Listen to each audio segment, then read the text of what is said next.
सूरदास का जीवन परिचय।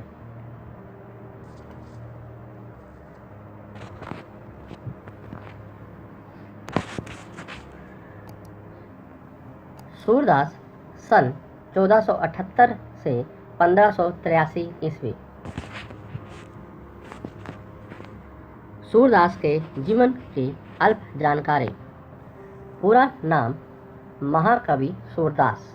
जन्म संवत 1540 विक्रमी सन 1483 ईस्वी अथवा संवत 1535 विक्रमी सन 1478 ईस्वी। जन्म भूमि रुनकता आगरा। मृत्यु संवत 1642 विक्रमी संवत सन 1585 ईस्वी अथवा संवत 1620 विक्रमी सन 1563 ईस्वी। मृत्यु स्थान पारसोली। अभिभावक रामदास पिता। कर्म भूमि ब्रज मथुरा आगरा।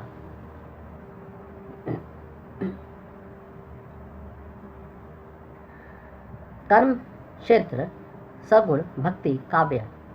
मुख्य रचनाएं सुरसागर, सुरसारावली, साहित्य लहरी, नल दमयंती, ब्याहलो आदि। विषय भक्ति। भाषा ब्रज भाषा। पुरस्कार उपाधि महाकवि। सूरदास का जीवन परिचय। महाकवि सूरदास का जन्म रुनकता नामक ग्राम में सन 1478 ईस्वी में पंडित रामदास के घर में हुआ था। पंडित रामदास सारस्वत ब्राह्मण थे और माता जी का नाम जमुना दास था। कुछ विद्वान सिही नामक स्थान को सूरदास का जन्म स्थल मानते हैं। सूरदास जी जन्म से अंधे थे या नहीं, इस संबंध में भी अनेक कथन हैं। कुछ लोगों का कहना है कि बाल मनोवृत्तियों एवं मानव स्वभाव का जैसा सूक्ष्म और सुंदर वर्णन सूरदास ने किया है, वैसा कोई जन्मांध व्यक्ति कर ही नहीं सकता। इसलिए ऐसा प्रतीत होता है कि वह संभवतः है बाद में अंधे हुए होंगे। सूरदास जी श्री वल्लभाचार्य के शिष्य थे। वे मथुरा के गौ घाट पर श्रीनाथ जी के मंदिर में रहते थे। सूरदास जी का विवाह भी हुआ था। विरक्त होने से पहले वे अपने परिवार के साथ ही रहा करते थे। पहले वे दीनता के पद गाया करते थे, किंतु वल्लभाचार्य के संपर्क में आने के बाद वह कृष्ण लीला का गान करने लगे। कहा जाता है कि एक बार मथुरा में सूरदास जी से तुलसी कब भेंट हुई थी और धीरे धीरे दोनों में प्रेम भाव बढ़ गया था। सूर से प्रभावित होकर ही तुलसीदास ने श्री कृष्ण गीतावली की रचना की थी। सूरदास जी की मृत्यु सन 1583 ईस्वी में गोवर्धन के पास पारसोली नामक ग्राम में हुई थी। कार्य। सूरदास को हिंदी साहित्य का सूरज कहा जाता है। वह अपनी कृति सूरदास के लिए प्रसिद्ध हैं। कहा जाता है कि उनकी इस कृति में लगभग 1 लाख गीत हैं, जिनमें से आज केवल 8000 ही बचे हैं। उनके इन गीतों में कृष्ण के बचपन और उनकी लीला का वर्णन किया गया है। सूरदास कृष्ण भक्ति के साथ ही अपनी प्रसिद्ध कृति सुरसागर के लिए भी जाने जाते हैं। इतना ही नहीं, सुरसागर के साथ उन्होंने सुरसारावली और साहित्य लहरी की भी रचना की है। सूरदास की मधुर कविताएं और भक्तिमय गीत लोगों को भगवान की तरफ आकर्षित करते थे। धीरे धीरे उनकी ख्याति बढ़ती गई और मुगल शासक अकबर 1542 से 1605 भी उनके दर्शक बन गए। सूरदास ने अपने जीवन के अंतिम वर्षों को ब्रज में बिताया और भजन गाने के बदले उन्हें जो कुछ भी मिलता उन्हीं से उनका गुजारा होता था। कहा जाता है कि ईस्वी सन 1584 में उनकी मृत्यु हुई थी। सूरदास जी को वल्लभाचार्य के 8 शिष्यों में प्रमुख स्थान प्राप्त था। इनकी मृत्यु सन 1583 ईस्वी में पारसोली नामक स्थान पर हुई। कहा जाता है कि सूरदास ने 1.25 लाख पदों की रचना की। इनके सभी पद रागनियों पर आधारित हैं। सूरदास जी द्वारा रचित कुल 5 ग्रंथ उपलब्ध हुए हैं, जो निम्नलिखित हैं: सुर सागर, सुर सारावली, साहित्य लहरी, नल दमयंती और ब्याहलो।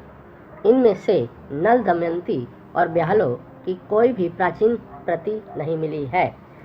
कुछ विद्वान तो केवल सुर सागर को ही प्रामाणिक रचना मानने के पक्ष में हैं। मदन मोहन एक सुंदर नवयुवक था तथा हर रोज सरोवर के किनारे जा बैठता था तथा गीत लिखता रहता। एक दिन ऐसा कौतुक हुआ जिसने उसके मन को मोह लिया। वह कौतुक यह था कि सरोवर के किनारे एक सुंदर नवयुवती गुलाब की पत्तियों जैसा उसका तन था। पतली धोती बांधकर वह सरोवर पर कपड़े धो रही थी। उस समय मदन मोहन का ध्यान उसकी तरफ चला गया। जैसे कि आँखों का क्रम होता है सुंदर वस्तुओं को देखना, सुंदरता हर एक को आकर्षित करती है। सूरदास गीत गाने लगा। वह इतना विख्यात हो गया कि दिल्ली के बादशाह के पास भी उसकी शोभा जा पहुंची। अपने अहलकारों द्वारा बादशाह ने सूरदास को अपने दरबार में बुला लिया। उसके गीत सुनकर वह इतना खुश हुआ कि सूरदास को एक कस्बे का हकीम बना दिया। पर ईर्ष्या करने वालों ने बादशाह के पास चोरी करके फिर उसे बुला लिया और जेल में नज़रबंद कर दिया। सूरदास जेल में रहता था।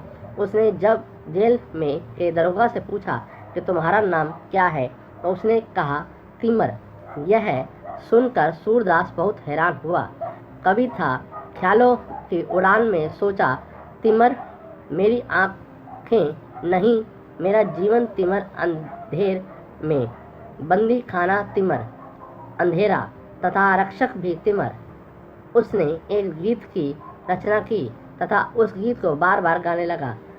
वह गीत जब बादशाह ने सुना तो खुश होकर सूरदास को आज़ाद कर दिया तथा सूरदास दिल्ली जेल में से निकलकर मथुरा की तरफ चला गया। रास्ते में कुआं था, उसमें गिरा पर बच गया तथा मथुरा वृंदावन पहुंच गया। वहां भगवान कृष्ण का यश गाने लगा। ग्रंथ और काव्य। सूरदास के मत अनुसार श्री कृष्ण भक्ति करने और उनके अनुग्रह प्राप्त होने से मनुष्य जीव आत्मा को सद्गति प्राप्त हो सकती है। सूरदास ने वात्सल्य रस, शांत रस और श्रृंगार रस को अपनाया था। सूरदास ने केवल अपनी कल्पना के सहारे श्री कृष्ण के बाल्य रूप का अद्भुत सुंदर दिव्य वर्णन किया था, जिसमें बाल कृष्ण की चपलता, स्पर्धा, अभिलाषा और आकांक्षा का वर्णन करके विश्वव्यापी बाल कृष्ण स्वरूप का वर्णन प्रदर्शित किया था। सूरदास ने अत्यंत दुर्लभ ऐसा भक्ति और श्रृंगार को मिश्रित करके संयोग वियोग जैसा दिव्य वर्णन किया था, जिसे किसी और के द्वारा पुनः रचना अत्यंत कठिन होगा। स्थान संस्थान पर सूरदास के द्वारा लिखित कूट पद बेजोड़ हैं। यशोदा मैया के पात्र के शील गुण पर सूरदास लिखे चित्रण प्रशंसनीय हैं। सूरदास के द्वारा लिखी गई कविताओं में प्राकृतिक सौंदर्य का सुंदर अद्भुत वर्णन किया गया है। सूरदास कविताओं में पूर्णकालीन आख्यान और ऐतिहासिक स्थानों का वर्णन निरंतर होता था। सूरदास हिंदी साहित्य के महाकवि माने जाते हैं। श्रीमद् भागवत गीता के गायन में सूरदास जी की रुचि बचपन से ही थी और आपसे भक्ति का एक पद सुनकर महाप्रभु वल्लभाचार्य जी ने आपको अपना शिष्य बना लिया था और आप श्रीनाथ जी के मंदिर में कीर्तन करने लगे। अष्टछाप के कवियों में सूरदास जी सर्वश्रेष्ठ कवि माने गए हैं। अष्टछाप का संगठन वल्लभाचार्य के पुत्र विट्ठलनाथ ने किया था। सुर सागर में लगभग 1 लाख पद होने की बात कही जाती है, किंतु वर्तमान संस्करणों में लगभग 5000 पद ही मिलते हैं।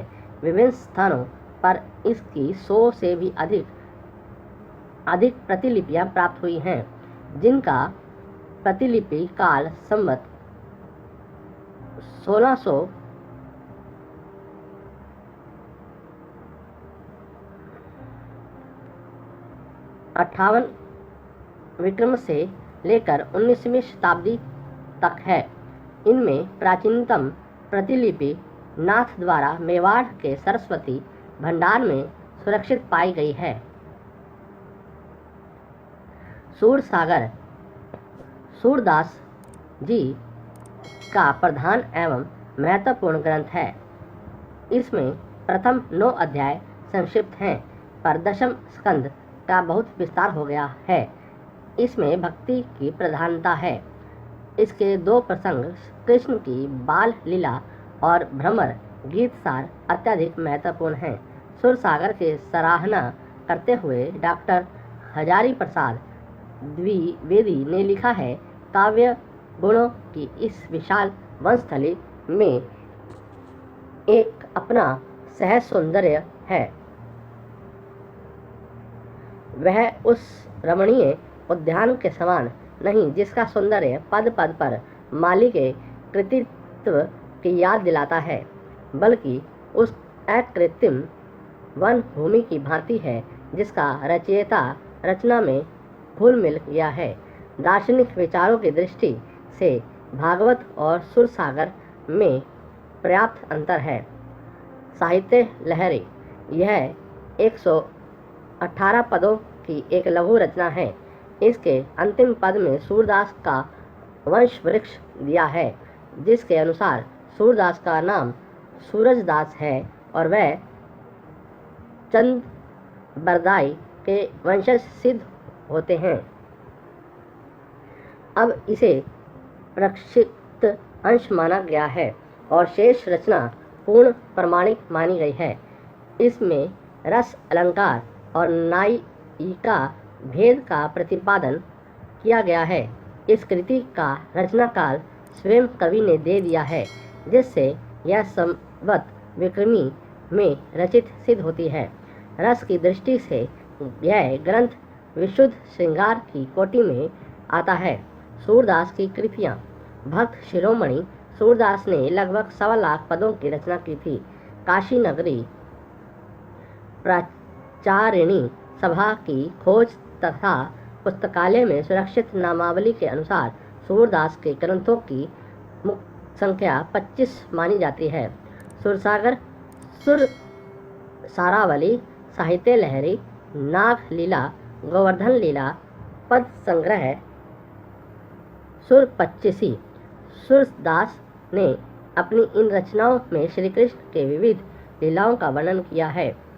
इनकी कविता में भाव पद और कला पक्ष दोनों समान रूप से प्रभावपूर्ण हैं। सभी पद गेय हैं, अतः उनमें माधुर्य गुण की प्रधानता है। इनकी रचनाओं में व्यक्त सूक्ष्म दृष्टि का ही कमाल है कि आलोचक अब इनके अंधा होने में भी संदेह करने लगे हैं। सूरदास की शैली। सूरदास जी ने सरल एवं प्रभावपूर्ण शैली का प्रयोग किया है। इनका काव्य मुक्तक शैली आधारित है। कथा वर्णन में वर्णात्मक शैली का प्रयोग हुआ है। दृष्टकूट पदों में कुछ क्लिष्टता का समावेश अवश्य हो गया है।